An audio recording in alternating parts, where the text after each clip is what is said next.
This week, the American public witnessed an objective tragedy. On January 7th, Renee Good was shot and killed in her car by an ICE agent. Renee was a 37-year-old mother of three and loved to sing and write poetry. Here is what we might have heard from our government regarding this tragedy. The tragic interaction between federal agents and a civilian has resulted in the death of Renee Good. While details about the event are unclear, a thorough and independent investigation into the situation is underway. We ask for your patience while we address this matter, and our sympathies are with the family of the deceased. But that isn't what we heard. Not even close. Almost immediately upon learning the news that Good had been shot, I saw Kristi Noem label Good a domestic terrorist. Not long after that, I witnessed the Vice President of the United States call Good a deranged leftist. I heard the President of my country say that Good had run over an ICE agent, and he was lucky to be alive. And then I saw the videos. We all saw the videos. This was never meant to be a current events podcast, and that format isn't going to change. But it is critical that I address this. The killing of Renee Good is horrible. I have my own opinions about what happened based on the video that we have all seen, but I will not weigh in on them here. I want to talk about the response, the calculated, preemptive messaging from our government, and the unsurprising rhetoric spilling out of the right-wing talking heads. I had planned to talk about the cognitive firewall this week, and the messaging I heard after the shooting spelled out the exact premise for me. None of what we heard from the officials of our federal government was true. Renee Good was neither a domestic terrorist nor a deranged leftist, and she did not run anyone over. But even after watching the video, the lies not only persist, but they have been amplified. While scrolling on X, I saw the following message from Daily Wire contributor Megan Basham. Quote, "To those invoking Christianity in this current controversy over the shooting in Minnesota, it is important to remember that our God is a God of order, and he requires submission to all legal authorities." End quote.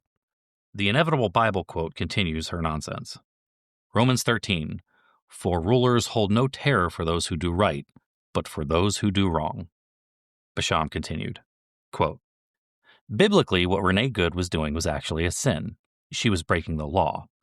She was defying legal authority that was justly being carried out. I'm sad about what happened to her. It's tragic. But as a Christian, I can reflect that this is why Romans 13 wisely tells us to obey the authorities. It is for our safety and good." End quote. I responded with the following, quote, "I'm also quite sure that Jesus Christ was arrested and executed by the legal authority of the Romans, and that the American founders explicitly rejected Romans 13, the divine right of kings, when they rebelled against King George III. So, sinners one and all?" End quote. It took less than a day to see a post from someone who claimed a divine right for the killing of a presumed innocent American citizen. I was beyond disgusted. But this is precisely what they want. They want to see us divided because that is the proof they need that the strategy is effective. The leaders of this political insurrection want us to take sides on this issue. It validates their work in sowing distrust and forcing people to see a horrific event involving a human being as some kind of us versus them argument. We'll protest, they'll send more agents, more people will get hurt. Those people will be labeled as terrorists, and they will have all the justification they need to do things that would otherwise be considered unthinkable. We've seen this before. We've seen it during the Civil Rights Movement. We've seen it during World War II with the imprisonment of Japanese Americans. The list goes on. When it comes time for the current administration to institute martial law or suppress voters during the midterms, they will have all the justification they need. And here's the part that might surprise you. We are all victims of the strategy. Not just the liberals, but the far-right conservatives too. This is what cognitive warfare looks like after the mental rewire has taken effect. This morning I was watching a conversation unfold on X. A user made a point about the Bible, a factual, historical point, and a conservative Christian responded with this, quote, "You are an atheist, so there is no reason for me to listen to anything that you have to say about the Bible." End quote. I want you to really look at that sentence. It wasn't an argument. It wasn't a rebuttal. It wasn't a correction. It was a permission structure. That believer, the Christian nationalist, wasn't debating. They were deploying a defense mechanism. They were essentially saying, I have identified you as an enemy combatant, Therefore, any discussion you wish to have is based on a lie by default. In a previous episode, we talked about cognitive warfare, the attack on your mind. Today, we're talking about the result of that warfare, the cognitive firewall. Conservative Christianity has constructed a mental barrier between themselves and the rest of the world. They have convinced themselves that they have a divine right to the truth and that we are not living in a shared reality. But here's the good news. This isn't the first time Americans have been hypnotized by a divine right. And 250 years ago, a man named Thomas Paine showed us exactly how to hack the system. You are listening to False Foundation. I'm Jim. This month, we are looking at the man who saved the revolution by destroying the myths that held it back. We are looking at the author of The Age of Reason, Thomas Paine, and asking the question, how do you talk to people who have been trained not to listen? Let's move out. Before we get to Paine, we have to understand the battlefield. If you are a secular person or an atheist, a moderate, or even a progressive Christian, you often feel like you are the target of these attacks. You feel like the Christian nationalists are coming for you. And in a physical sense, you're right. They are coming for your library books, your health care, and your voting rights. But in a psychological sense, you are not the target. In a cognitive warfare campaign, the target is the population whose behavior you are trying to manipulate. In this case, the primary target is the conservative Christian. They are the ones being subjected to the psyop. They are the ones being terrorized with stories of post-birth abortions and demonic school teachers. They are the ones being hacked. Is there a grand conspiracy at play here, secret meetings behind closed doors run by a cabal of evil conservatives? No. What we are witnessing is the leveraging of existing and accepted norms within a population, which is how cognitive warfare works. You find a leverage point that works in your favor, and you apply pressure. The architects of this war, the prime movers, they don't care what you think. They know you won't vote for them. They are focused entirely on keeping their foot soldiers in line. We, the non-believers, are just the second-order targets. We're the collateral damage. This distinction matters because the foot soldier doesn't think they are a pawn. They think they are a warrior. They believe they are fighting for a known good, for God, for children, for the flag. They even call it spiritual warfare. They don't see the prime mover behind the curtain. They only see the enemy in front of them. You are that enemy. I am that enemy. Let's slow down and look at the mechanics of this because it's the most sophisticated part of the machine. How do you get a decent, loving parent to scream at a school board member? How do you get a grandmother to call in a bomb threat to a library? You do it by weaponizing a known good. In cognitive warfare, you never sell evil. Evil doesn't sell. You take a concept that is universally positive and you hollow it out like a pumpkin, and you fill it with your political objective. This is where the pressure is applied. Let's look at the most successful example of this in the past 5 years. They call it parental rights. On the surface, that is a known good. Who could possibly be against parental rights? I'm a father. I want rights. If you ask any random person on the street, do you think parents should have a say in their child's upbringing? They will say yes. The foot soldier hears that phrase and thinks, I am protecting my children from the state. But the prime mover, the think tank in D.C. drafting the legislation, the Heritage Foundation and the Alliance Defending Freedom, they aren't thinking about your kids. They're thinking about the market. To the prime mover, parental rights is just a Trojan horse for privatization. They know that the public school system is one of the last great secular institutions in America. It is a place where kids from different religions and backgrounds mix. It is a place that teaches critical thinking. For many kids, it is their first introduction to pluralism. And most importantly, it is a massive pile of tax dollars that private corporations can't touch. So, how do you break it? You can't just say, we want to defund schools so our donors can open for-profit academies. That loses elections. Instead, you trigger the firewall. You tell the primary target, the Christian nationalist foot soldiers, that the schools are grooming their children. You tell them that history teachers are teaching white guilt. You create a panic that threatens the known good of the family. Once the panic sets in, the foot soldier demands a solution. And guess what solution the prime mover happens to have ready? Vouchers. Education savings accounts. the diversion of public funds to private religious schools. Do you see the play? The foot soldier thinks they are guarding the nursery. In reality, they are just unlocking the back door so the privatizers can loot the budget.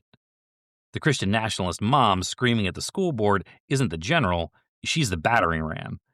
And once the wall is down, the people who actually run the show, the people who want to monetize education, will step over her to get to the cash. About 75 to 80% of private schools in the U.S. are faith-based. Most of these are Catholic or conservative Christian. This effort has two fronts. The first is to access the taxpayer funds for education and divert them from the public, secular institutions. The second, more dangerous front is to limit the number of future voters that might question religious authority and, by extension, the authority of government leadership. The conservatives are playing the long game, and they've been at it for quite a while. This mechanism, this cognitive firewall, where a population is programmed to defend their own oppressors, feels incredibly modern. But in 1776, the exact same machine was running. When Thomas Paine arrived in America in 1774, he didn't find a nation of rebels. He found a nation of subjects. The colonists were angry about taxes, sure. They were angry about the redcoats. But almost no one was talking about independence. Why? Because of loyalty. For centuries, the known good was the monarchy. The king wasn't just a political leader, he was God's anointed. To rebel against the king was a sin. It was unnatural. The colonists had been programmed to believe that the king owned the colonies, and they were just guests living on his land. This is exactly what Christian nationalists believe today. They believe this country belongs to God and, by extension, to them. They believe we are the guests. They believe we are squatting in their house. They don't realize that they're participating in a political incursion. Thomas Paine looked at the logic of ownership and decided to commit the ultimate crime. He didn't just commit treason against the crown, he committed treason against the culture. To understand the scale of what Paine did, you have to look at the numbers. When common sense hit the streets in January of 1776, the population of the colonies was about 2.5 million people. And that includes everyone, slaves, children, people who couldn't read. In the first 3 months, Common Sense sold 120,000 copies. By the end of the year, it had sold 500,000. Let's do the math on that. Adjusting for population, that is the equivalent of a book today selling 60 million copies in its first year. Harry Potter didn't do that. The Bible doesn't even do that. It was everywhere. It wasn't just sitting in libraries. It was being read aloud in taverns.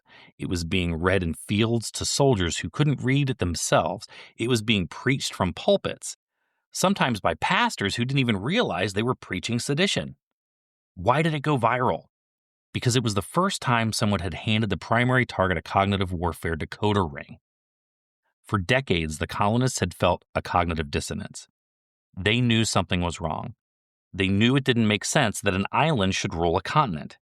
They knew it didn't make sense that a child king should rule over grown men. But they didn't have the language to express it because the divine right firewall blocked the words.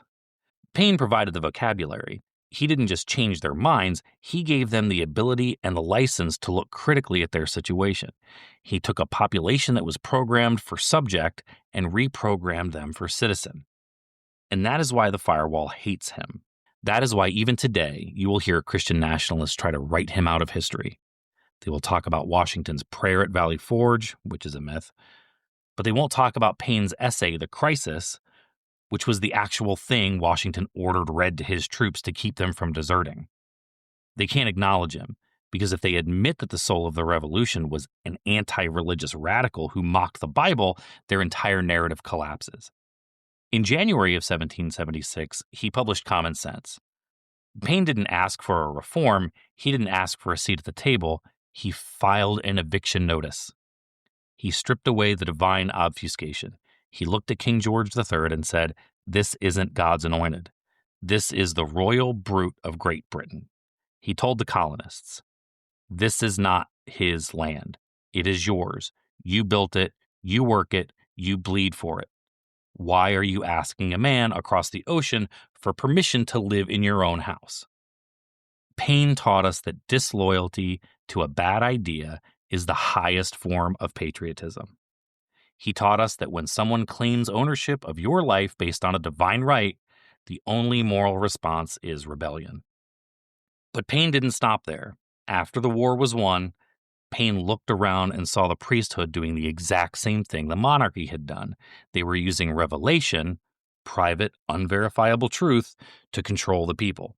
Paine realized that if you can convince a man to abandon his own reason, to distrust his own eyes and ears in favor of a divine mystery, you can make him do anything. In his book, The Age of Reason, Paine wrote this: "To argue with a man who has renounced the use and authority of reason is like administering medicine to the dead." Now, you might think I'm being dramatic. You might think, Jim, it's just a difference of opinion. People can disagree. But you have to understand the cost of trying to breach this wall. The cognitive firewall doesn't just block facts, it burns heretics. And we have the receipts to prove it. Look at what happened to Paine when he launched his second book. When he wrote Common Sense, when he attacked the political firewall, he was a hero. Washington toasted him. The army loved him. He was the voice of the nation. But when he wrote The Age of Reason, when he attacked the religious firewall, the system turned on him with a violence that erased him from history. The man who literally named the United States of America, the man who provided the intellectual ammunition for the war, was destroyed. In 1806, Paine went to cast a vote in New Rochelle, New York. He was turned away at the polls. The election inspectors told him he wasn't an American citizen. Think about the absurdity of that. The man who invented the concept of the American citizen was told he didn't belong here. Why? Because the Federalists and the clergy had successfully branded him as an infidel. They labeled him a filthy little atheist, a slur that Teddy Roosevelt repeated 100 years later, by the way. When Paine died in 1809, do you know how many people came to his funeral? 6. 6 people. There were no speeches, there were no holidays.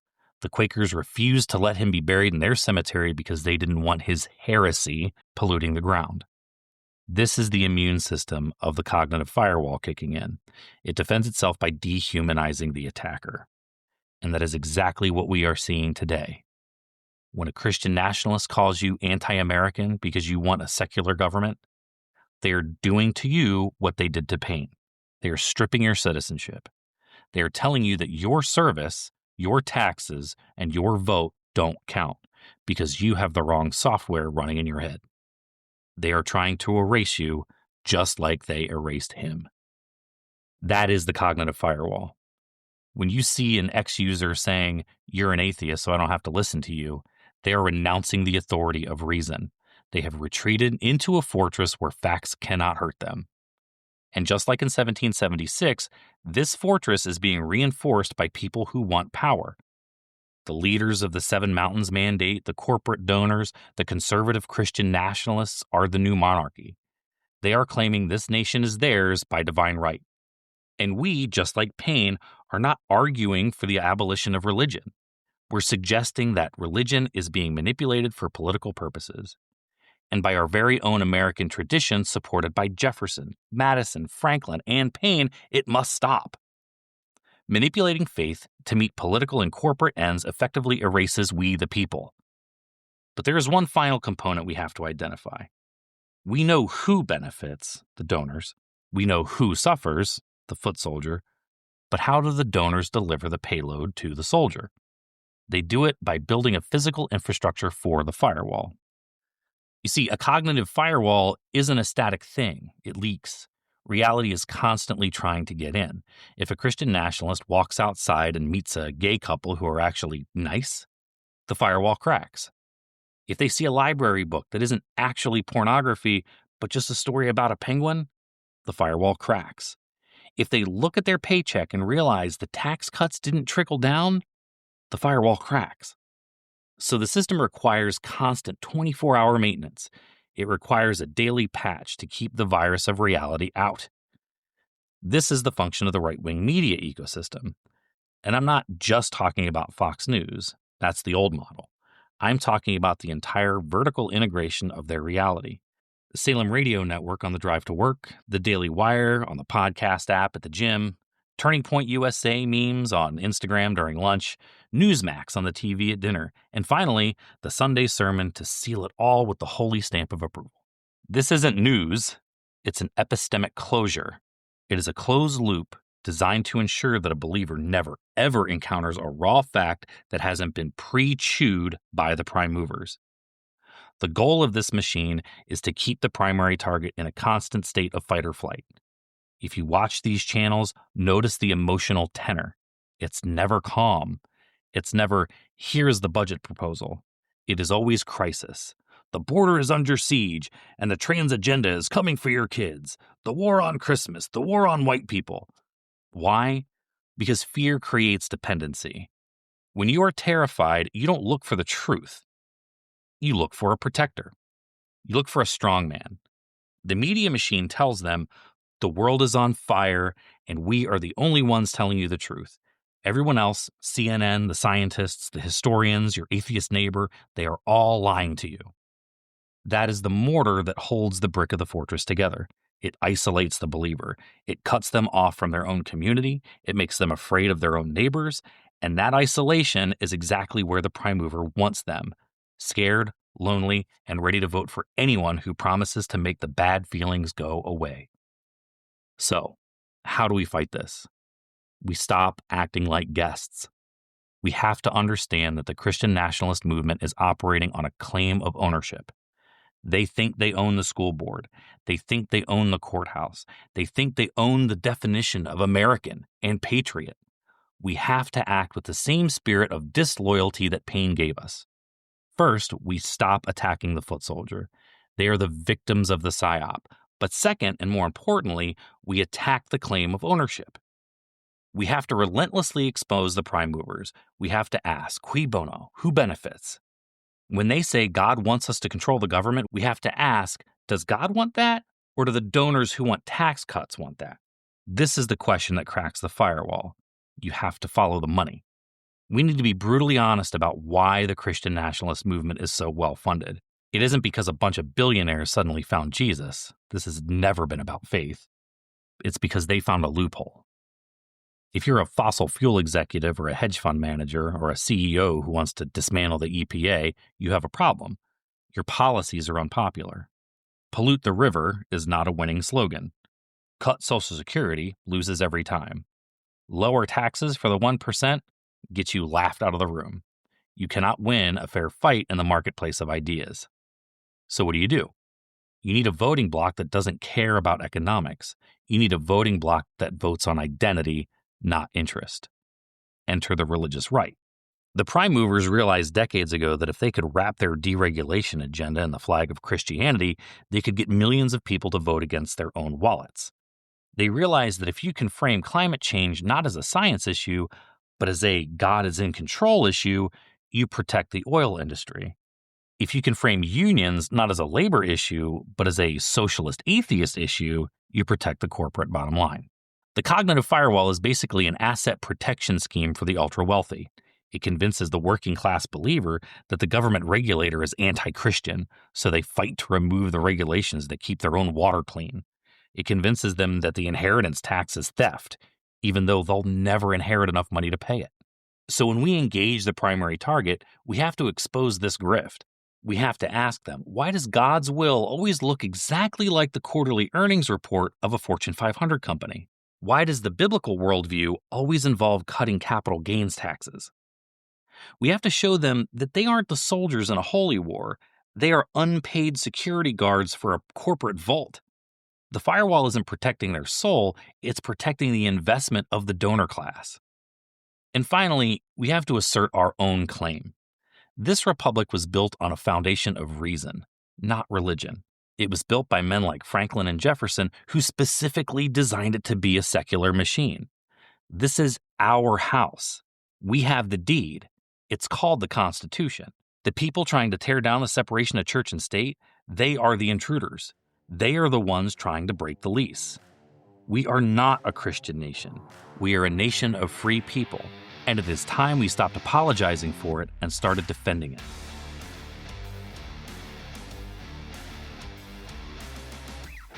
This has been False Foundation. If you know someone stuck behind the firewall, don't scream at them. Send them this episode. And if you're ready to reclaim the deed, meet me on Patreon at patreon.com/falsefoundation or email me at jim@falsefoundation.com. I read everything, even the hate mail.